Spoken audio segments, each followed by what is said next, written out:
Hey, Nikki. Hey, Selena. Almost a slight delay there. Maybe she doesn't want to talk to me today. I don't know. Not today. We can talk today. Any day. I have a couple of things I wanted to address before we jump into today's recap. All right. Well, so it's from the last two Selena? episodes. Me? Are you firing me as your co-host? I'm hiring you. The way you said that was so ominous. No, I have things to address. I just don't like to leave things outstanding. That's what it is. Okay. I have some outstanding items. So the first one is from episode 9. That's the one where Charlene accidentally is dating someone who is already married. Just as a reminder for everybody. We had this whole little exchange about Jerry Lee Lewis. And when Great Balls of Fire came out with Dennis Quaid. Girl, you know I was going to look it up. Anyways, it's 1989. I think I said 1988, so I was wrong. Thank you for correcting that. I just wanted to make sure. And then also, something that I meant to mention during that episode and forgot to. So we also had an exchange about Willard Scott, who plays Bozo the Clown. You know, the guy you don't think anybody knows. We'll see. But what I wanted to remind you of is we talked a little bit about Burke's like real life history with the pageants and stuff around episode 2. And I don't know if you remember this or not, but one of the things that I shared at the time was when she won Miss Florida or whatever. I get all the pageant winning names confused, but when she won that big title, and that was like the thing that kind of launched her career, she actually did a thing where she went on Bozo the Clown and was his assistant because like that was one of her pageant duties or something. So I mention it. I cannot believe you don't remember my story. I mean, you were looking at me fresh-faced like you've never heard this before. This sounds vaguely familiar. It's in the recesses. You act like we've talked about other things I don't understand. Anyways, the reason I'm saying that is because in that episode as well, Julia says that Suzanne looks more like Willard Scott for a day during her period. And I just thought that was kind of funny. I wonder if that was some kind of LBT joke since she appeared on that show and it wasn't like an unknown thing. So maybe. Yeah. So 1, I was wrong. And then 2, let's have a callback from 4, 8, 10, 25 episodes ago. Where are we? Season 12? Episode 11. I forget. Go ahead. You look like you're going to say something. Oh, I was going to say, are you going to address the other thing in episode 9? What did I do? Okay, you're not going to address it then. Mm-mm. Well, the other thing we've talked about a few times on the podcast is how I have found these scripts from the show, and sometimes what we're seeing on Hulu is missing pieces. Yeah. So when we were talking in episode 9, one of the things we talked about was Mary Jo's weird dog comments. And so I double checked the script, and I do not see anything missing around that.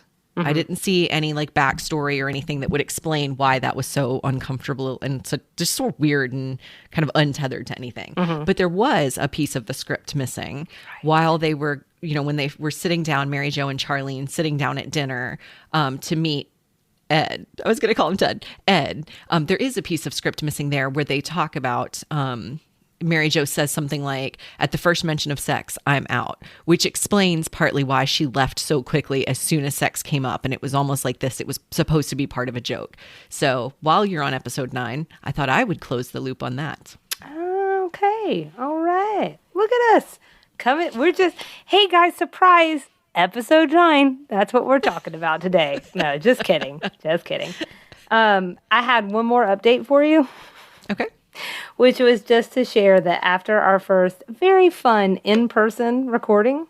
It was very fun. For the slumber party, I ate the rest of the snacks. Oh, wow. Did you? Yeah, that night. Did you get sick? No. It's like a real champ. I told it was not an It was not an insubstantial amount of food. No, I told Casey I'm pretty sure I have a tapeworm. Except mine comes with cellulite. I have tapeworm and cellulite. You're a lucky lady. Well, and Casey's a lucky man. I polished off the Doritos, popcorn, sweet tart ropes, gummy bears, double dip chocolate peanuts, Muddy Buddies, and we had a burgers for dinner. But I want to report some good news. I had a salad with my burger, so it's fine. Congratulations. Yeah, I ate something green. Health nut you. I just really setting them up, knocking them down. So. Well, I'm super glad I left all those snacks at your house. I'm glad you took the s'mores back home with you. I had a s'more. I had two. I had two s'mores that night. Kyle was like, can you please eat some of these? Please. He sent you away. You came back with that and more.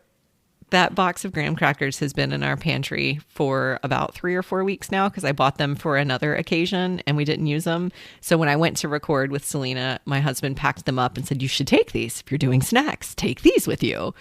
And I brought them back untouched. So we touched them and I had two. They were delicious. Nice. All right. Well, we were all bad and some of us were badder than others. Sounds normal. So I think with that, would you like to take us into the recap for New Year's Days? I am. So the Hulu episode description is gala, people pronounce it differently. Gala plans for a New Year's Eve celebration bite the dust when it seems that Charlene's date is the armed and dangerous prison escapee, Shadow. Dun, yay. Dun, dun. Did you see that this aired on January 1st, 1980? Well, I put it down, so. You put it here. Did you see it? I'm seeing that. I think I'm registering it for the first time. That's weird. I'm registering it for the first time here. That is, but it kind of tracks with that other piece we've been talking about throughout the first season, that the episodes were filmed out of order. Or that they were filmed a certain way and then aired out of order, I guess is what I should say. So they were able to play with the timing a little bit, maybe. Well, but just I feel like for ratings, people don't usually put shows out on major holidays anymore. Oh. Normally, shows go on hiatus almost from Thanksgiving now through at least the middle of January. So. And see, I know nothing about watching television live because I haven't had cable in years, so I don't watch them as they're airing. Yeah, but even on something I don't watch it in the moment, but even something like Hulu or whatever, it's still you know if you're really up on a show and you're waiting for it to come back, you feel that it takes an extra long time around the holidays. Well, did you look into if January 1st fell on a Monday night, which 1987, because I think that was the day they were airing. How long do you think it'll take me to scroll back on my phone? Let's keep moving. I'll do that in the background. I was going to say, you can report back next episode. Okay. So the other couple of things to mention background on this episode, written by LBT and Trish Vandenberg. And, it was just interesting. I looked into Trish Vandenberg. I just usually do this just to kind of see what these people have done other than designing women. Two notable things. She's not Southern. She's from either New York or New Jersey. I just thought that was interesting. Mm-hmm. And also she was a huge advocate for Alzheimer's research because her mother passed away of Alzheimer's. So together, she and her husband, who was kind of successful in business in his own right, I think he was a venture capitalist or something, together they raised over $9 million for Alzheimer's research before she had an untimely death because of a heart attack. Oh, wow. So I just thought that was interesting. And then it was directed by David Steinberg. He also directed episodes of Mad About You, which is a show I also really love, and Golden Girls. Hey, I feel like I looked at him briefly, and he had a pretty lengthy, I want to say rap sheet, but I think it's because of the other content of the episode.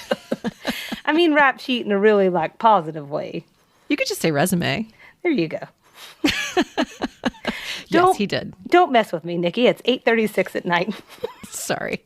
He did have a very extensive resume. And I think it tells you a lot about me that the two things I noticed were Mad About You and Golden Girls. I think it tells me you're wonderful. I think also that this description is not right again. Like the slumber party one.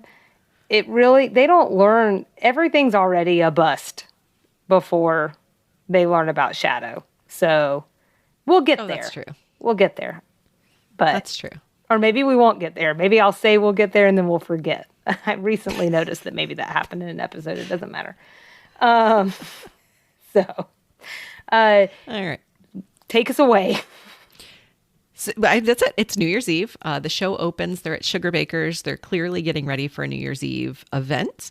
It opens with Suzanne and Charlene talking about, quote unquote, the one perfect rose, which Charlene received from her mysterious date. Julia's there. And so then Mary Jo comes in a tizzy.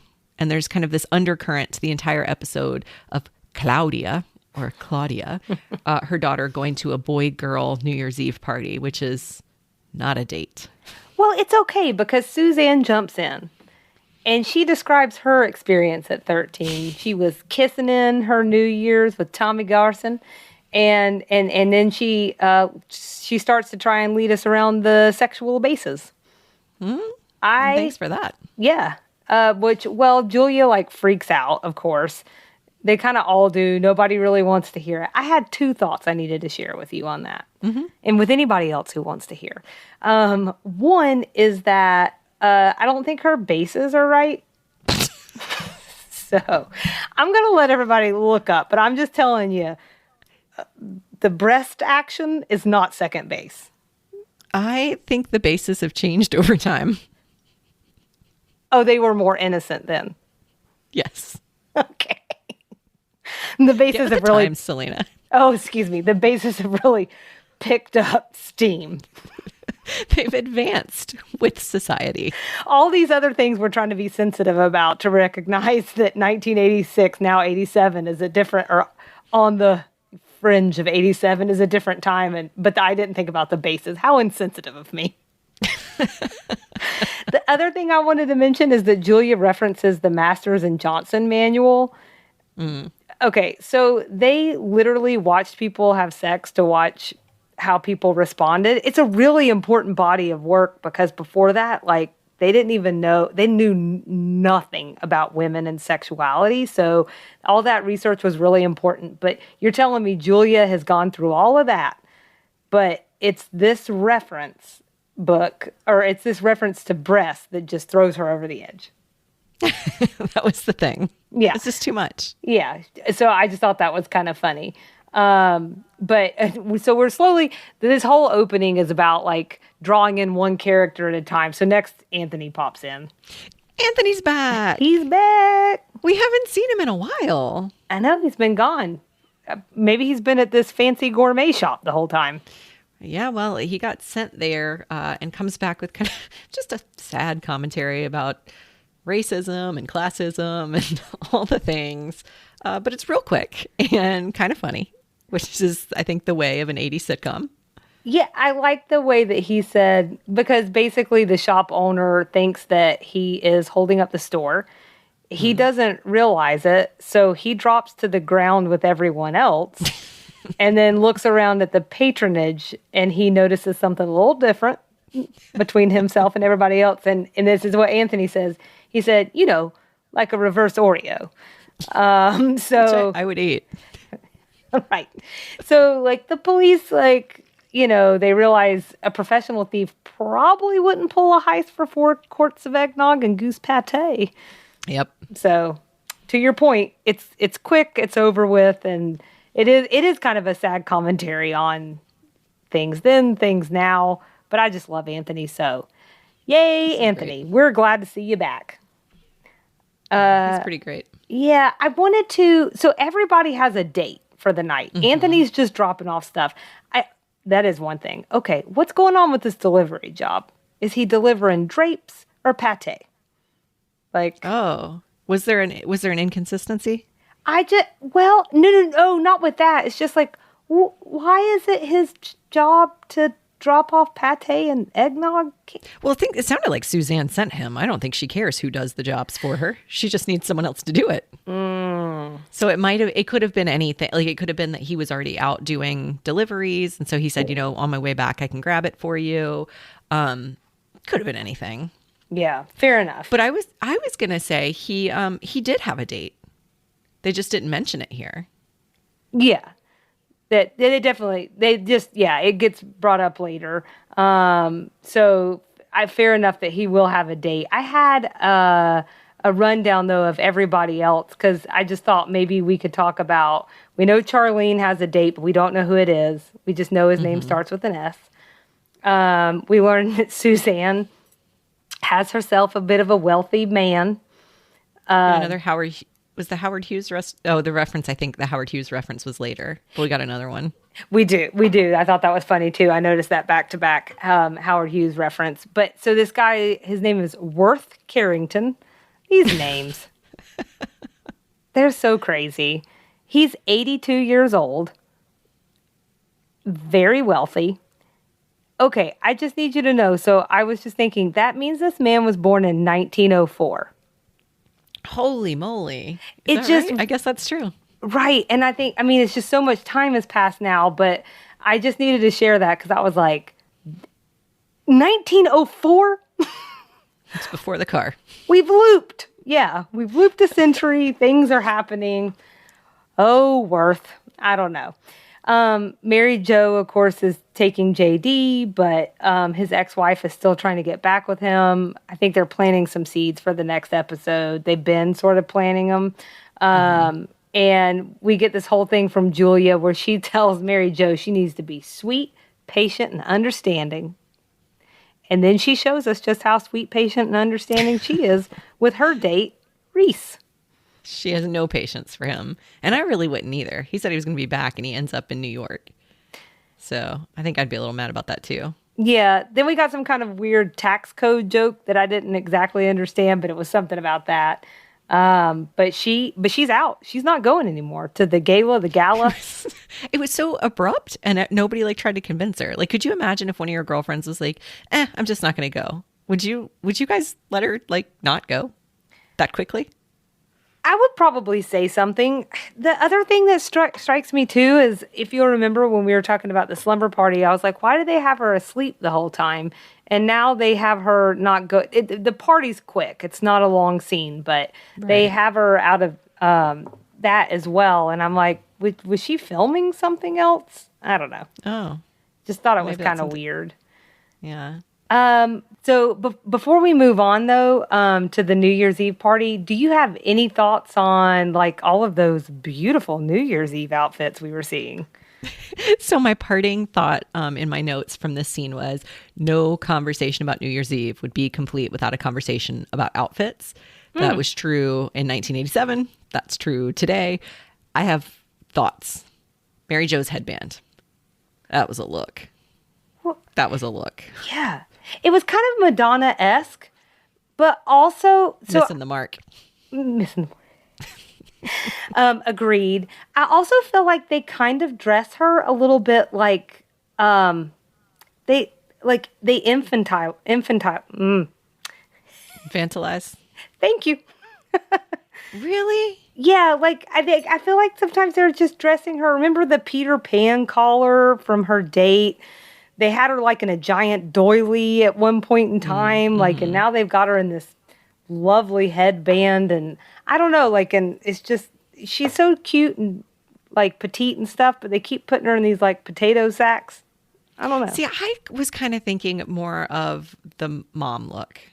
Are they trying to kind of position her? She's got a teenage daughter, which I feel like I don't know. I don't have a teenage daughter, but I feel like it could affect your wardrobe because if you're, a woman of her age looking at a teenager, you're probably making specific wardrobe choices. She's also always just kind of running from one place to the next as kind of a single mom. So her outfits are always kind of a little thrown together. So I think that's an interesting perspective. I had been taking it as trying to position her as the mom on the show. I did like the green with her red hair though. It was really pretty. Yeah, that's true. I loved Charlene's dress. Me too. Again, it was the most modern of the outfits, which is something we talked about a few episodes ago. Last episode, the slumber party, how her PJs were even the most modern. And yeah, again, she's the most modern. Black lace, really well fitting, kind of like an A-line skirt, but with some volume. And the best part was, just to paint a picture for people, so it's all black, but then the underskirt is red. It was she was like a walking Louboutin stiletto. Yeah, it was super pretty. Julia and Suzanne were both bringing the sparkles and the shoulder pads. Right. They both had substantial shoulder pads. And sparkles is, I feel like, even though those are definitely 80s sparkles, is like always a New Year's thing, I feel like. Somebody is always and forever glittering. So I thought that Suzanne's I think you had mentioned that a couple episodes back, Charlene was giving you kind of the Reba vibes. This was kind of giving me those kind of Grand Ole Opry vibes too. Or like an 80s pageant dress. It was like some kind of like country western paisley, which I don't think really matches Suzanne's personality. No. So, but something was giving me those vibes. Huh. Interesting. Yeah. You want to go to this party? As brief as it is. I thought it was going to be like a New Orleans, help me, Mardi Gras sort of party, the way the music was sounding. That's what I was thinking of. It's really just the ladies. I'm going to call him Howard Hughes. What was his name? Worth is at the table. JD is there, and they're just kind of sitting at a table celebrating the new year. And JD gets called away because his ex-wife calls him. And Worth is sleeping. He's taking a little nappy nap. There's concern he's died. He did the same thing I did the other episode when I meant to say something about 87 and I was like 1984. He comes to. He's not quite got the year right. I think he's just all of us on like a Monday morning, like, who am I? What time is it? Where am I? I could sort of see what was happening. Well, and New Year's gets harder the older you get. They all look the same, don't they? Well, I mean, by the time I'm 82, I would definitely be like, don't be willing me out to some party. You guys crazy? I'm not interested in this. Yeah, so that poor man was falling asleep. JD comes back. Is there anything you want to say before JD comes back to the table? Probably not. Well, you tell me. I think the biggest thing we learn is who Shadow is, but I don't remember what order that happens in. We learn who he is, and we've heard about him before because we heard about him in the pilot. Did we? Yeah, we did. She goes on a date with a guy. It's barely mentioned. It's like just breezed over, but basically she goes on a date. She knows he must be bad news or something because she really likes him. And then she mentions something about a bullet hole in his pants. And that gets brought up again here. So it's the same guy. So we are getting a call back to the pilot. And so we learn that. And then JD comes back to the table, I guess. Then he reminisces about Casablanca with his ex-wife, which I just thought was super insensitive. Unfortunately, he realizes that too, but like, why? Well, once Mary Jo is very clear that she doesn't like reruns. So, it's very... But pretty much, like, everybody's just over it, and they look over it. Nobody seems like they're having a good time, and Suzanne feels bad for leaving Julia. I think she's also just bored. She just wants to leave. Right. I totally was like, is everybody buying this or nobody? Right. But she does convince everybody to go, and that's pretty much the end, and they're headed back to the house. So we come back, and Anthony and Julia are playing cards on the couch. I love this. I loved it a lot. It was very cute. Yeah. It sounds like Anthony's date it fell apart, and he came back to keep Julia company. Right. The date we didn't know about, but now we do. Maybe they started caring about him. They don't give him time to mention anything about his personal life. That's all right. Julia's not playing, or Anthony's not playing well. He's lost a lot of money to Julia. It's okay because it sounds like it's in the millions, so it's all good. It's fake money at this point. We didn't get to mention his outfit earlier because he wasn't dressed to party earlier. Right. But he is now, so like he must have gotten pretty far when his date pulled the plug on their event, which is sad. I really liked his suit. It was like I liked he had the fuchsia like tuxedo shirt, and the suit had like the black trim and stuff. I actually thought like it looked like some of the funkier suits that they have now that aren't just like your regular typical like tuxedo. So and Anthony's not your typical kind of guy. He's got a little pizzazz, so that makes sense, right? Right. He's sharp. I like it when people have a pop of color, and I really like that, it used to be that, like, men didn't really always use that pop of color, but I feel like they do more now, and so it just shows, like, he's a trendy guy. He is. And then all the women and their dates come back, except Worth.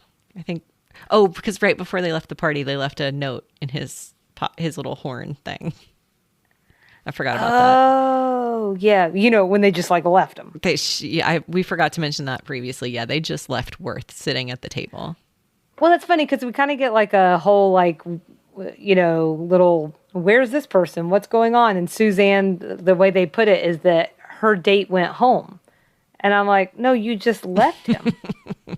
But that's fine. Maybe they sent his limo driver in to fetch him on the way out. He did have a driver, so it's possible. maybe they weren't just being terrible human beings. I loved here when Charlene said that Suzanne's date turned out to be closer to Father in Time than Daddy Warbucks. Yeah, that was good. And then also we still have a freaking out parent, which is fair after Suzanne's story. So Mary Jo calls Claudia. We learn it's the fourth time. And she wants to know, make sure she's not playing any contact sports. Well, yeah. So, and then it quickly moves to them watching the ball drop in Times Square. Yeah. They left the party just before midnight. Yep, we're just before midnight. Did you notice that they were watching the one in Times Square, and was that weird to you? I noticed it. It wasn't weird to me. So my very first thought was, why not the peach drop? Oh, I assumed the peach drop was a 1990s Olympics in Atlanta thing. Oh, no, it started before then, but it hadn't started yet. It started in 1989. Ah, okay. So we weren't quite there yet, but I had to look that up. For people who aren't from Georgia and don't know, we don't drop a ball, we drop a peach, Do we still do it? We're the peach state. Who knows? Because 2020, like all bets were off. Yeah. My understanding was we stopped it for a couple of years and it was supposed to come back. Okay. But then the world ended briefly, and who knows what will happen this year? Because even though things are getting better, it still seems like everything's in some sort of weird holding pattern. So yeah. But they're like finally like getting into it. They're like singing the New Year's song. They're all excited. And then we get an interruption, a news bulletin. And Charlene's date has escaped from the Atlanta maximum security prison. Oopsie. That's where he's been all night. Right. He's been busy. And he's reportedly armed and dangerous. And it's slowly dawning on people, or quickly dawning on everyone in the room. I don't know. But it turns out Charlene knew he was an inmate. But, she thought he was getting out on parole, not escaping. That's a reasonable assumption. Right. And then I think the other big thing here is that we get a strange noise at the front of the house. Yeah. Just all the ways that people are reacting to everything in this episode are kind of funny. I was laughing at the strange noise too. Just the whole setup was really goofy and weird, and the way that the guys decide they're going to man up, but they've got I don't have a baseball bat between the two of them. What are they going to do? Right. Somebody's got like a laser pointer. But it's funny because when they do open the door, Anthony knows right away who it is. Well, sure, it's the fuzz. It's the fuzz, and this is a fed. He knows. He knows. Yeah, this gentleman's correct because they're looking for Shadow, and they know that he's been in contact with Charlene. Mm-hmm. So I actually wrote down, he leaves his contact information or something, I think, and then leaves rather quickly. Mm-hmm. But then Anthony says a line that really is the basis for why everybody's going to be together for a while. And I wrote down that whole line. Okay. So, because I know you love it. I can tell. You look happy. But he goes, now listen, don't you ladies worry. I know the psychopathic mentality of the criminal, having come up against it during my unjustly accused days, their scheming ways, their conniving devious minds. In fact, if there is one common thread, it's that they're all unpredictable and crazy, and trigger happy. So now we're all together, and Julia has declared no one is leaving here until he is caught. When we come back, it's the next day. Everyone has definitely spent the night together, as Anthony promised. They're still in their clothes. I have a thought about that, but let's dig in first. Okay. So the guys are watching football on the couch. The women are undecorating the Christmas tree. Mm-hmm. The more things change, some things always stay the same. So helpful. So helpful with the Christmas tree, guys. Not sure where that comes from, but thanks. They weren't trying to help at all. I think Julia's not in a great mood about taking down decorations. She's not in a good mood about 4 back-to-back football games. And you know what, Julia? I never am either. So... Charlene has a moment of appreciation for football players. And the smell of locker rooms and the smell of sweat and them smacking each other on the butts. Mm-hmm. So it really grinds her gears. It turns her on. What do you think grinds her gears means? I know, that wasn't the right thing. Well, you know what? Let's make it's a new now. Now it's sexual.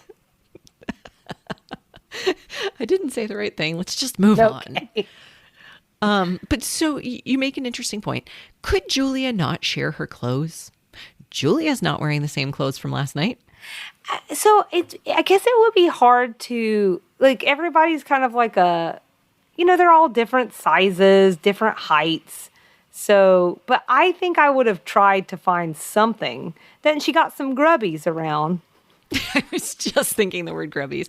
I'm sure she had some sweatpants from Payne or her husband, or we've seen Julia dress to lay around the house. She's not dressing in grubbies around the house, so I understand that. Her clothes always look highly tailored. But it did just really bother me. Everybody else is in different clothes, and Julia is over here looking like Queen Elizabeth on vacation at Balmoral or something. She's wearing this tweed skirt and a sweat. It was just very annoying to me. Yeah. Poor Charlene couldn't even borrow a comb.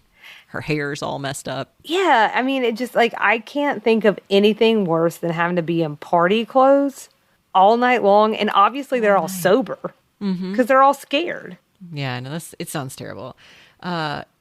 So is this the point where they get a phone call? It is, and it's JD that answers, I think, yes?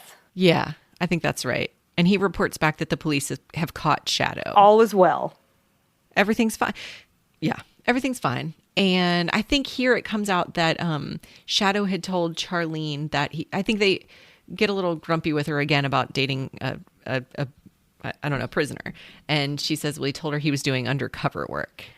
Right. And so Julia makes a snide comment, and that's all fine and dandy. I'm wondering if you had this thought too, because first of all, that mention was so quick that in my first watch of this episode, I did not hear that part.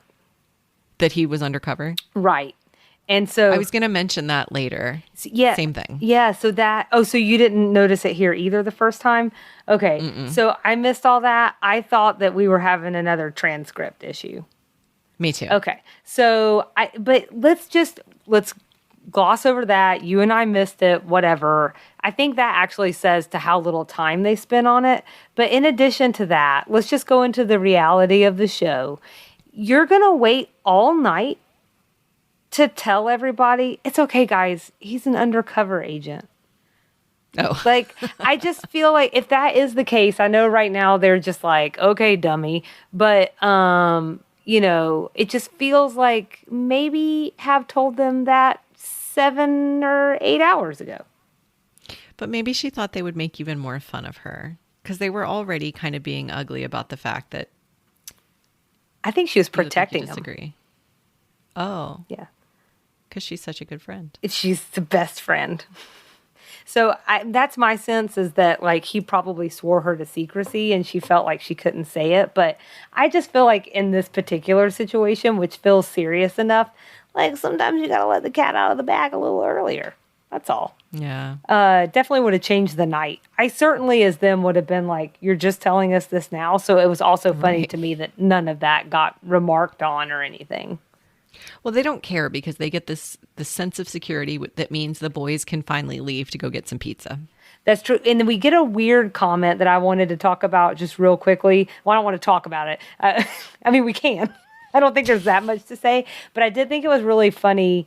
Not haha, but like, okay, Charlene, because she says, she's saying basically that he's like a trustworthy guy and we can't just judge him. Like, this is the season of like, you know, having faith in people and in, you know, humankind and all of this. And she remarks that Anthony, you know, he's an ex-convict and we trust him. And all I could think was, oh yeah, because y'all were just accusing him of murder at Thanksgiving. But that was a month and a half ago, Selena. There is so much time in between Thanksgiving and Christmas. I feel like everybody remarks on that as well every year.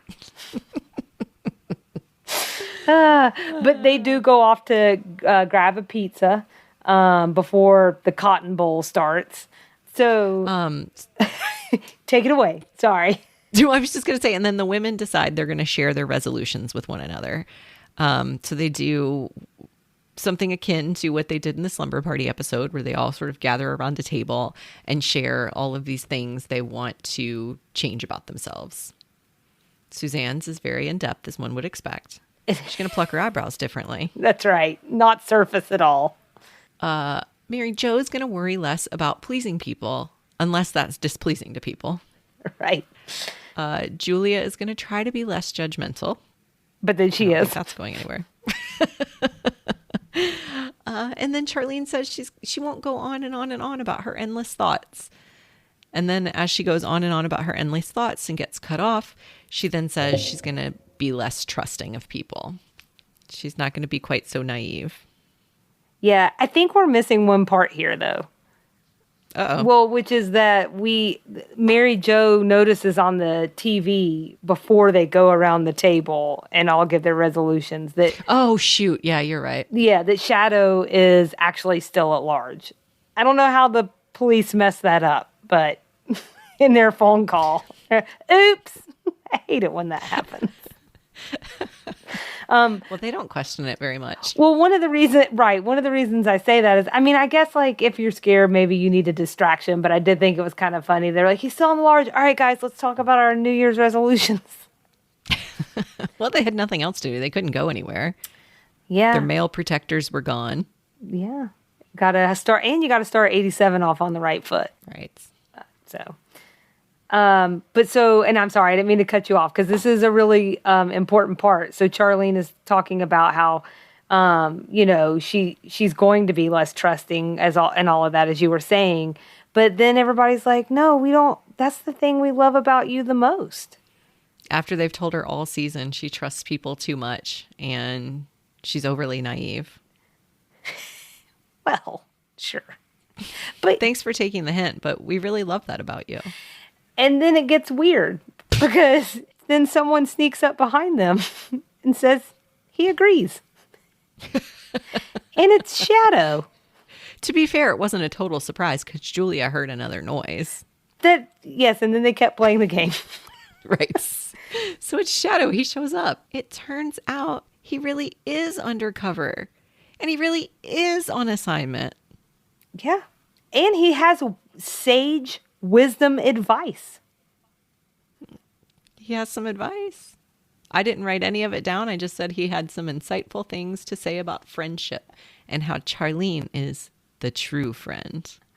I think that sums it up fairly enough. That's pretty much it. I think that's fair. Then the FBI guy from earlier is back, and there's a weird like, is Shadow here? Oh, Shadow, I didn't see you. I keep forgetting that's why they call you Shadow. Well, right. He's like 7 feet tall. He's enormous. He's standing right in the middle of the room.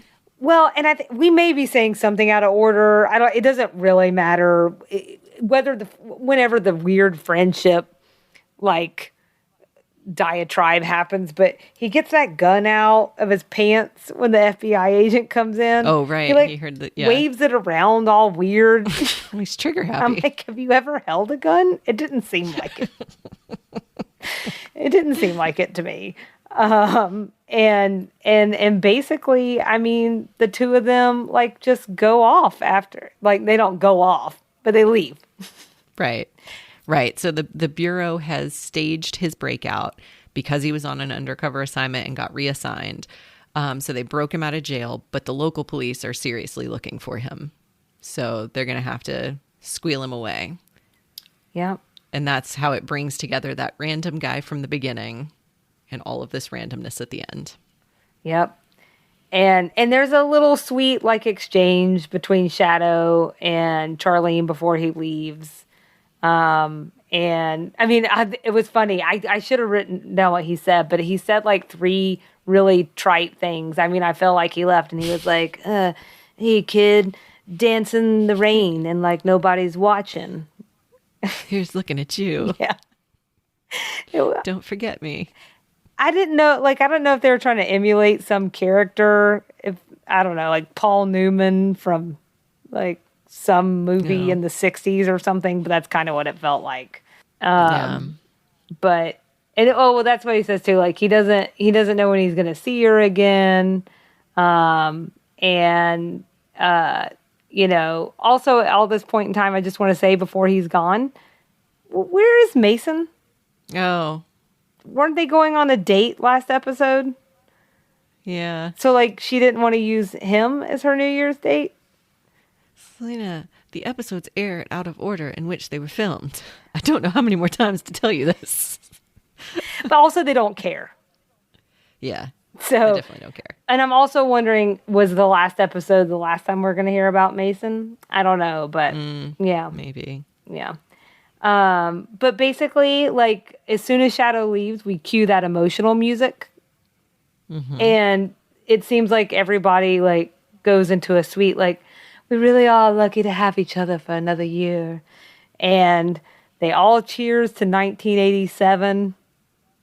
And there we are. And that's how the episode ends. And I have one thought. Yeah. That kind of persisted throughout this episode, and I'm curious to see how it persists throughout the rest of the series. I know Delta Burke struggled with her weight pretty publicly through this series. I just know that from pop culture knowledge, not because I followed designing women in the early 90s and late 80s. I just know that.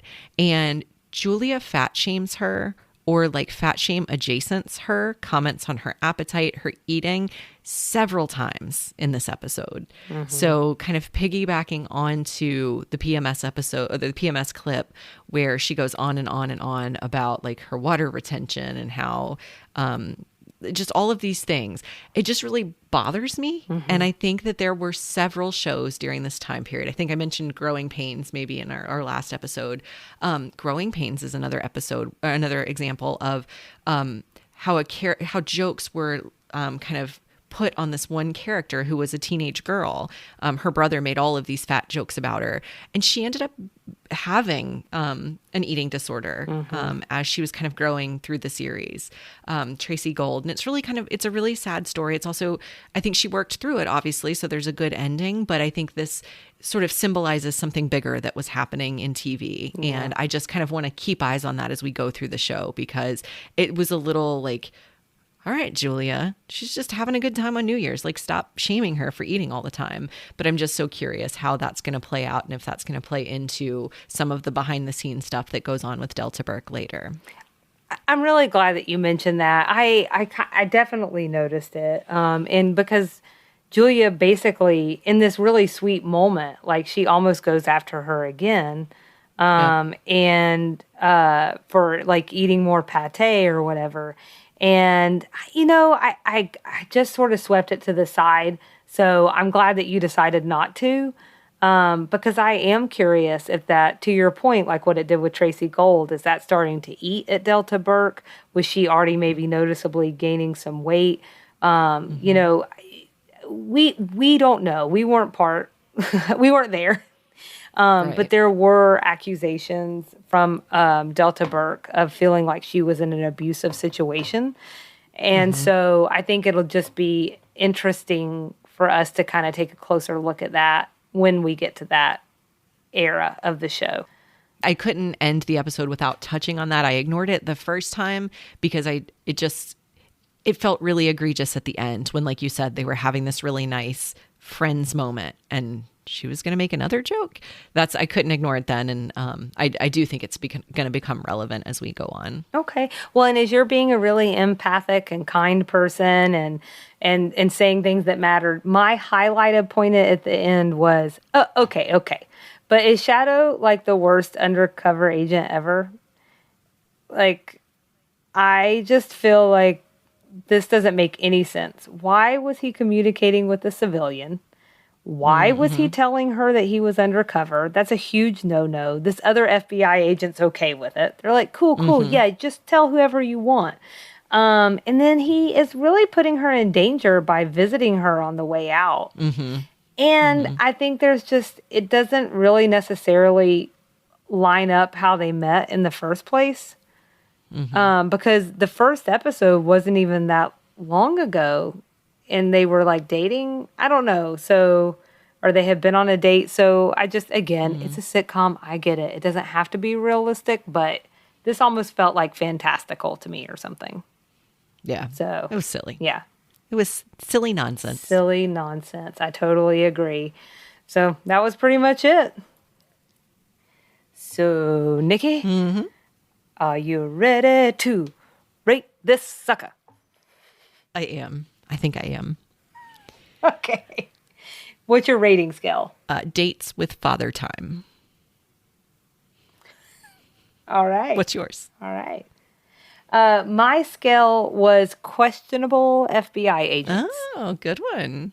Good one. I'm giving it 2 out of 5 dates with Father Time. I hated this episode. Right. I didn't hate it so much to give it a 1. But I just really, every time I had to watch it, I was like, oh, God, I have to watch it again. I think it becomes obvious when we kind of get in the middle of the podcast and my notes have sort of petered off. It kind of tells you I've run out of things to say. I don't care what order they met this person or that. I don't care. It just was it was chock full of silliness. Yeah. I think it's, I think we said that in maybe our last episode or the one before, we will talk about some of the things that were happening behind the scenes in episode 1. In the final episode of the season, kind of as we're wrapping things up. But I think it's important to say here, it's not surprising to me that this would be the episode that would send the show on an indefinite hiatus and possible cancellation, which is what happened after this episode. I just wish you'd formulated an opinion. I'm not surprised that the network execs would be like, wow, really? That's the best you can do? Okay, let's put this one on hiatus.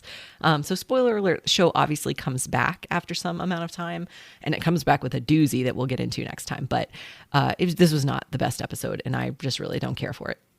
So. Oh. Well, you'll be surprised to hear that I gave it a 5 out of 5.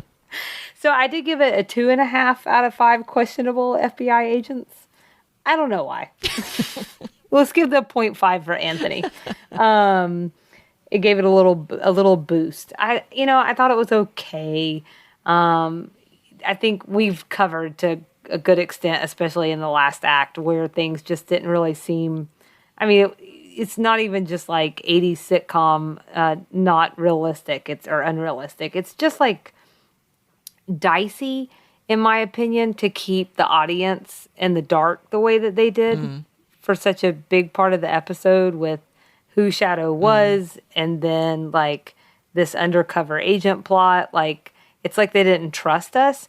sometimes that works really well in a writer's favor and in a show's favor. And sometimes it backfires. And I would say, I would count this as a backfire. It also really bothered me.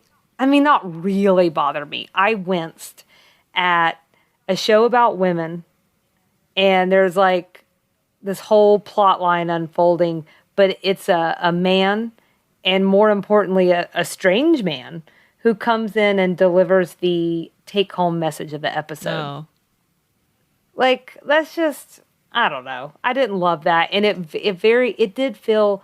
Obviously, LBT is a good writer. I'm not taking that away from her, but that whole thing felt really stilted. Friendship is important, and we must hold each other and hold the ones you love tightly. Oh, come on. So it just felt really forced. And but I think one of the reasons this might be my 0.5 more than what you gave it is I did like the aspects of them just being stuck together. I liked Anthony and JD like having a little cute argument about football. I was okay with that. I liked the comments about the decorations and football games back to back and the locker room smells and like all that was funny and it made me giggle a little bit. It was just like everything else around that was like where they were trying to make it interesting. That 3.5 minutes didn't redeem the rest of the half-hour show. No, it's too bad. But if they would, this is one of those shows like where you don't need that. Live in those small moments. Like, I think that's where LBT is strong, is in those relatable things that she's able to pull out instead of like trying. But I think you're landing on something really good. It's like, I think they were trying really hard to get people's interest, maybe. Yeah. So, yeah. You lost We'll talk about some, yeah. There you go. Perfect. You want to talk about some 80s things? I only have 3. Oh, okay. I have Joan Collins. There's a Joan Collins reference at the beginning. I have Dan Rather, how he doesn't know anything till 7 p.m. And I have J.R. Ewing. Okay. Those were definitely across both of our lists. I had Stretch Limousine. I mean, I'm not saying they don't have them today, but your laughter lets me know that wasn't wrong. Getting phone calls in restaurants instead of someone just calling your cell or texting. Yep. Like, don't make phone calls. And then this idea that the news isn't instantaneous. Like, Charlene has that line about Dan Rather. You know, he didn't know anything until 7 o'clock. Well, they do now. Right. You know, we just are hearing from him all the time. That silver tinsel on the Christmas tree was... I know sometimes some people still use it, and sometimes the throwback stuff is cool, but it really put me in that mindset of like seeing pictures from when I was little and a lot of what the Christmas tree looked like then, and not in that throwback way. I think that was just like the cool thing to do then. I also had some other references on here too, just in terms of people. And I'm wondering if these are other places on your list, but Muammar Gaddafi, Stevie Wonder, the Boz, who was the football player that played for the Sooners then, and then there was also the Candid Camera mention, Alan Funt. I think she says his hidden camera, but she's talking about Candid Camera. Well, the Alan Hunt is the guy who created and hosted Candid Camera, and he was involved in some capacity for 40 years. Its longest run was 1960 to 1967 on CBS, which is where Designing Women aired. Oh, a little CBS to CBS connection. Well, there you go. Did you have any Southern things this week? I did. I had the New Orleans jazz style music at the New Year's Eve party. It felt very, I don't know if Zydeco is the right word, but it felt very New Orleans and Bourbon Street. I had the Atlanta Federal Prison. I think it may have been officially called the United States Penitentiary. It's a hard word for me to say. Penitentiary in Atlanta. But it did used to be maximum security, and now it's minimum security. So that was Atlanta, and also seems pretty accurate. And then the Cotton Bowl, that year it actually was the Ohio State versus Texas A&M, not Arkansas versus Oklahoma, which the show says it was. And it aired on CBS. It's now known as the Goodyear Cotton Bowl Classic. Oh, okay. Well, those are really good finds. I had a passing thought about, like, I wonder if that was really the football game. And then I remembered I don't care about football. There's no way it could have been just the way football plays out. There's no way they would have known. They were probably filming this in August or September maybe, but there's no way they would have known in order to get it out. Yeah, that makes sense. But what if they had gotten it right? That would have been kind of amazing. Crazy. I also had the Atlanta prison situation, so I won't go into that.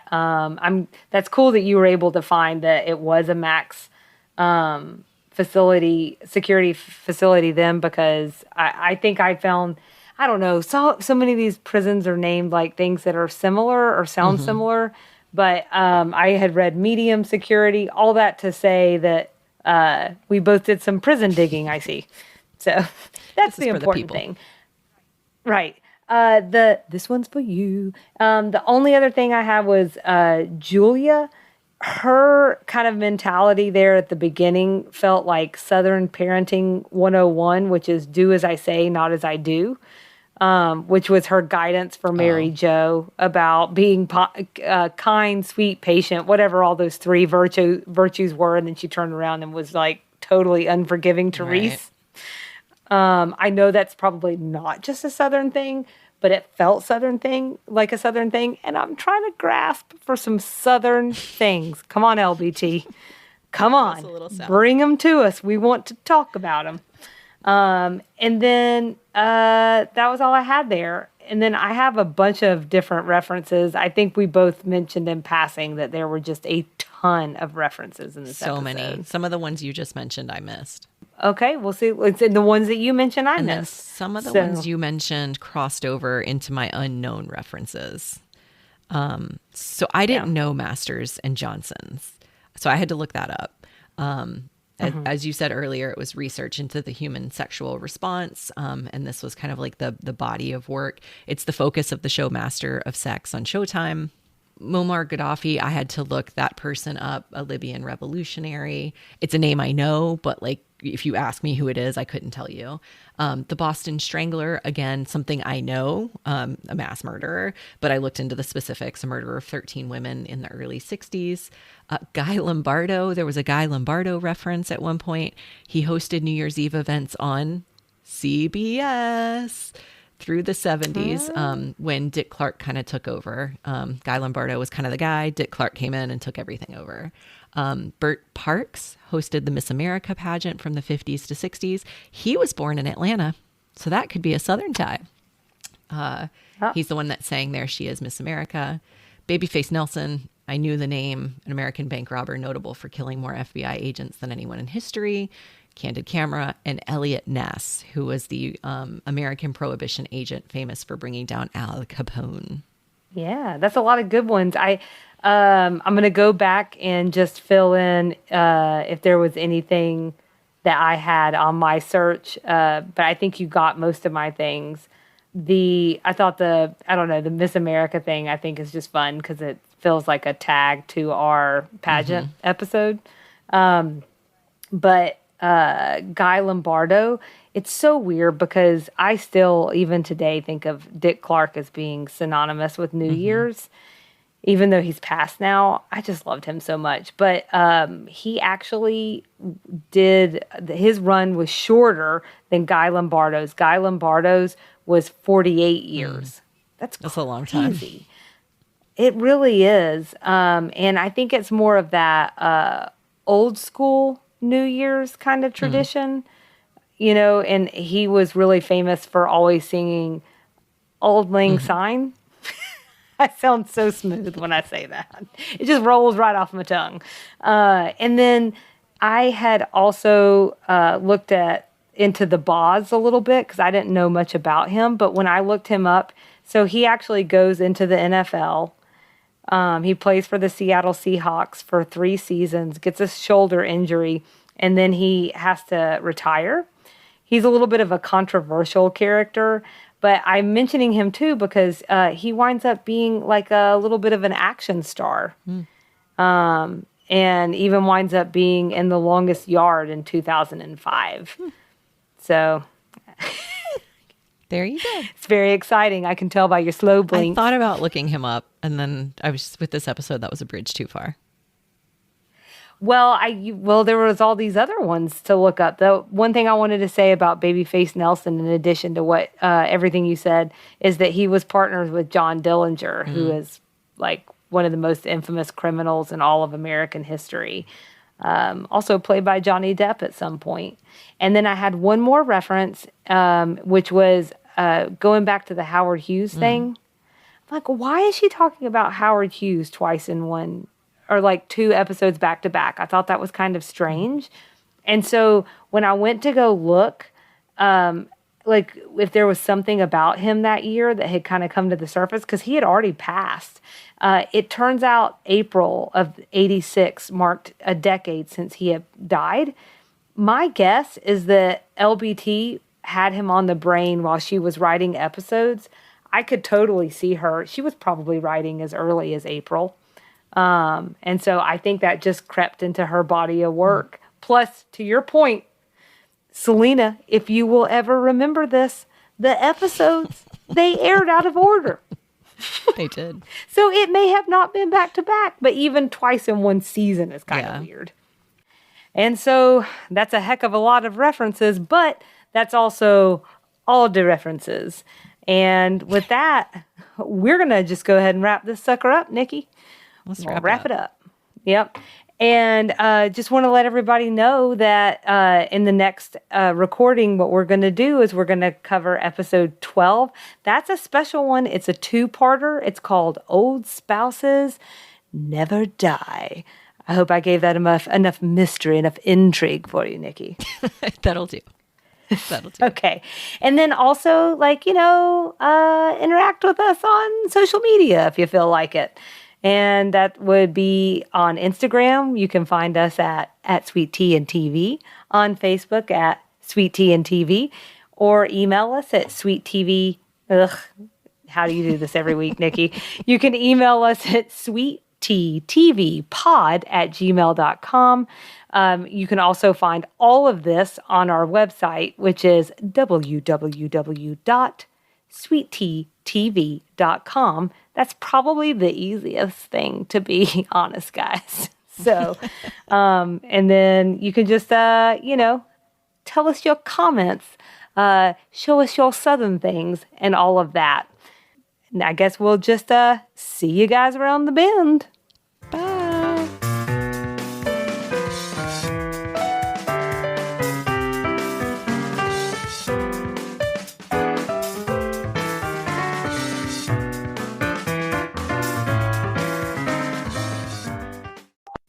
Happy New Year, Selena. Happy New Year. It's not New Year at all.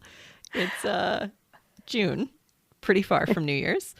But I am taking over this edition of Extra Sugar to bring you our next installment of Nikki's Nibbles. Come on, y'all, let's talk fiddles. Nikki's Nibbles. Come on, y'all, let's eat. That's right. Another 2-for-1. We did this a couple episodes back in episode 7 with my brief history of pie. This week's segment is brought to you courtesy of the ladies' New Year's Blowout Bash. May I present to you, Selena, Nikki's Nibbles, how you can get paid just by eating Southern cuisine. Ooh, I'm into it. It's kind of a clickbaity headline. I'm just going to be honest with that, but go with me. Stick here with me. Hang in there. So first, a quick question for you. Black-eyed peas and collard greens on New Year's Day. Do you do or do you don't? I'm a terrible Southerner, and I do not do that. Okay. Do you have something else you eat on New Year's Day, or just whatever tickles your fancy? Ah, there you go. Whatever I want. I do like turnip greens. I really do. As long as they're done well, which I'm sure you know if they're not done well. Oh boy. But I just gotta level with you. I've never liked black-eyed peas. Really? I got no interest in them. Interesting. That's fascinating to me. I think they're good. They're fine. Yeah, that face you're making tells me you don't agree. I'm not a fan, but to each their own. Right. So I'm not big on the tradition. My parents have done it as long as I can remember. They still do it, even though, none of us are eating it. We don't usually eat it, but they still do it. Kyle's parents, I think, still do it. We just, for whatever reason, we haven't done it consistently. I have a strong feeling of the 4 people in my house. If I made it, one of us would be eating it and no one else would. So I just don't make it. We don't really have a specific New Year's tradition, just like you said, kind of whatever we want. I think we've done maybe Chinese before. I think we've done pizza before. Just whatever. Yeah. But the reason I'm bringing all of this up is that the two together, black-eyed peas and collard greens, are definitely a Southern tradition on New Year's Day. It is something that most Southerners can at least say they know what that is. They know it's a tradition. But what I wanted to dig into today is like kind of why. Where did it come from? Why is this a thing that we do? So first, just a little background on the ingredients. Black-eyed peas are a legume. Biologically, I'm not sure this is true, but I always call them kind of like a bean. They're more bean than they are like your traditional green pea. They've been grown in the South since as early as the 17th century in Virginia. Wow. They love the heat, and they're really good for the soil. They add nitrogen back in the soil, which makes the soil richer and better for growing more crops. And so the South is a very agrarian, or historically has been a very agrarian culture. So this is important. Historically, that's been great for us. They're a subspecies of the cowpea, which is an old world plant that was domesticated in Africa. So that's one thing. Mm-hmm. Collard greens didn't have as interesting of a history. So now let's talk about the tradition a little bit, now that you know what black-eyed peas are. I want to say before I start this that like all traditions, the history is a little twisty-turny. I don't know that you can really assign one culture or one person to inventing an entire tradition. Things overlap here and there. Particularly in the South. So we've had this massive cultural overlap between like European immigrants, Native populations, people with African heritage and Caribbean heritage. So we really are this kind of melty place where all these things come together. So that's relevant to the history of black-eyed peas and collard greens. You still with me? I'm still with you. Are you feeling like you want to eat some now just because we're talking about it so much? There is no taste test this week. I'm so glad. It's good. So according to Wikipedia, which references a 2008 Telegraph article, in the southern United States, eating black-eyed peas or hoppin' john, a traditional soul food, on New Year's Day is thought to bring prosperity in the new year. Prosperity because the peas swell when they cook. I also read that peas are symbolic of pennies or coins, and that a coin is sometimes added to the pot or left under the dinner bowls. You know this. I read this too because I was trying to read it. I realized I'm like, I don't really have any traditions. Let me read someone else's. And they said the thing about the coin, and like in a post-pandemic world, that seems even, I don't know. What happens if you swallow it? Yeah, that was dicey to me before the pandemic. Yeah, that's no good. Money. I just feel just lots of hands. Copper in your food. Can that be good? I don't know. This isn't a science. We ain't scientists. So the peas are typically served with collard greens, which are thought to represent money because they're green, and ham, which is usually leftover from Christmas, and that can be incorporated into the peas. So like my parents make theirs by using the ham bone and boiling the peas with it to give it some flavor. Right. Ham also, in one reference I found, that it symbolizes forward motion. Could you hazard a guess as to why that might be? Does it have something to do with the animal that used to forwardly move? I'm not sure so I'm going to say it's because pigs forage. So your answer feels half right. Hey, I can't even believe it because it was a total shot in the dark. I was going to say if you took 50 guesses, I don't think you'd get it because it was so random to me. That is pretty random. I thought like most of it was like all about money. Yeah. Are you foraging for cash? And I'm always foraging for cat. I don't know. Cornbread is also usually served. I actually thought it was just because it's delicious, but actually it's because the yellow represents gold. I was about to say something with money. Yep.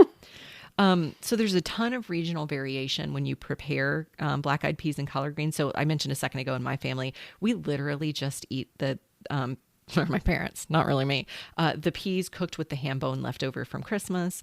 I think the collards, we usually just get collards in a can. I think they might dice some ham up and put it in there sometimes because collards get better with salt. I think that's tip number one if you're ever interested in trying greens. Put some salt. Mm-hmm. And then they make cornbread. But I mentioned Hoppin' John a few minutes ago. Do you know what that is? Well, I thought that was just another name for black-eyed peas after you said that.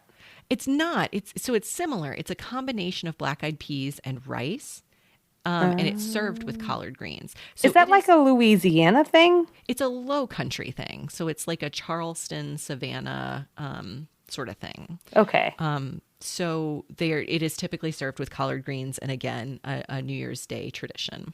I have a question. Mm-hmm. I may or may not have an answer. Well, I think I messed something up, and so I hope I'm not throwing you here, but I said turnip greens. You're saying collard greens. These are two different types of greens? This is a very good question. And when you said that a minute ago, I was like, are they different? I don't know the botanical difference. Yeah. Okay. All right. Well, I'm sorry if I threw that off with the saying turnips earlier, but greens. You can Google it while I continue, and you can flesh out my Nikki's nibbles. So eating black-eyed peas with rice is a tradition that's African in root, and it's particularly popular, again, in the Low Country in South Carolina. And like I said earlier, people who follow that tradition usually pair Hoppin' John with collard greens. I found a Spruce Eats article that noted two major theories for the tradition's origin in the South. The first has to do with the Civil War. According to that article, during Sherman's march, the Union Army pillaged the Confederates' food supplies, but left the peas and the pork, believing they were the food for the animals and not for human consumption. So the Southern soldiers felt lucky to have these supplies to get them through the winter. And so I guess that sort of became like this prosperity and luck sort of tradition. And then the other theory is that black-eyed peas are a symbol of emancipation for previously enslaved African Americans who were officially freed on New Year's Day after the Civil War. It's also worth noting that a Southern Living article I found suggested that black-eyed peas were first eaten for prosperity as far back as 500 AD as a part of the Jewish holiday Rosh Hashanah, which is the Jewish New Year. That earlier mentioned Spruce Eats article says it's possible the tradition arrived in America with Sephardic Jews who first arrived in Georgia in the 1730s. So as a Southerner, I don't often hear very much about the influence of Jewish people on our Southern culture. So I wanted to share this.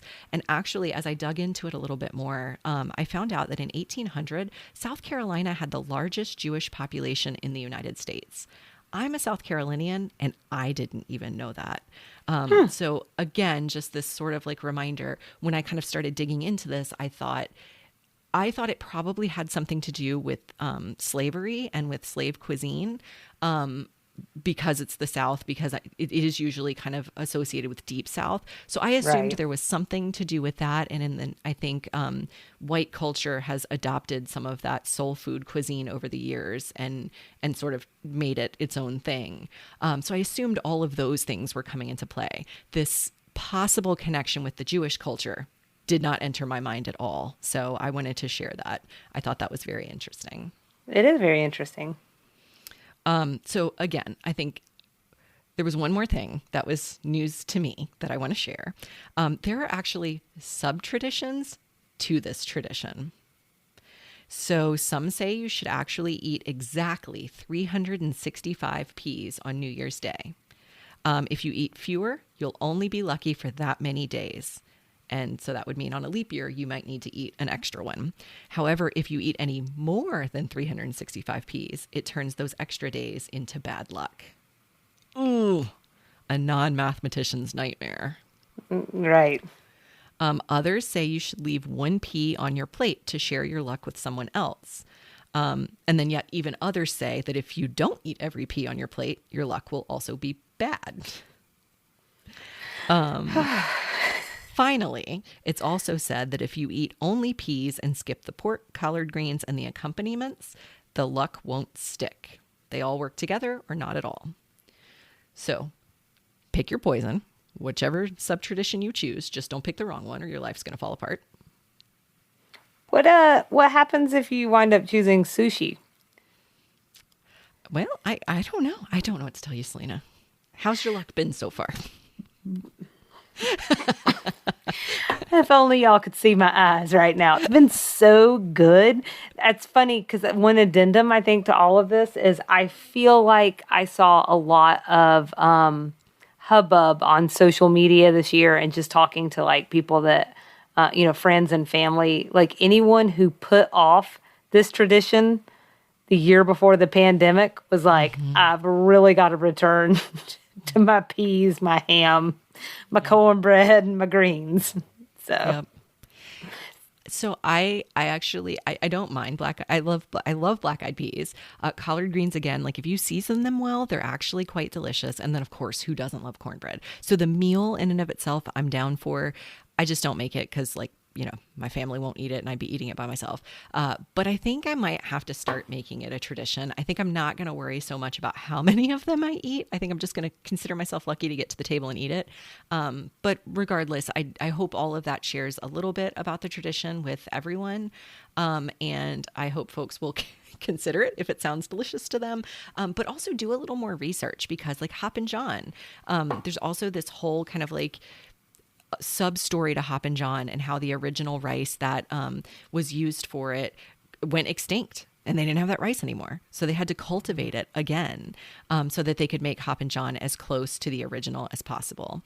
And then the Sephardic Jews, that side of things was also really interesting. So do a little more research yourself. But it's just a reminder of how twisty-turny and melting pot-y the South is and Southern cuisine is. And this is definitely a big part of Southern cuisine. So before we wrap it up, Selena, I see your phone in your hand. Do you have an answer on turnip greens versus collard greens? I do. I mean, they are different, so I feel really silly. And I feel like I've got a handful of friends that are going to be like, really, Selena? But so collard greens can be distinguished from turnip greens by their medium to dark green or sometimes bluish green color. Collard greens have a coarser texture than turnip greens, but their early stages of growth, they look similar to turnip greens as they grow in a mound or clump. So here's what I'm going to say. I don't want to be tested on this. And here's what I'm going to say. Everything I read said collard greens, so do not eat turnip greens. Your life will fall apart. Heard. I might even just maybe we need to do a mid-year bulk up on our luck. Yes, that's a good point. We'll start our own new tradition. Right. Yeah. So. That's a good idea. Whatever it takes. We're trying to get lucky around here. Oh, that didn't come out right at all. Oh, Lord, Selena. We're trying to be prosperous. Oopsie poopsie. And with that, Selena, I think we've effectively wrapped up this week's episode of Extra Sugar.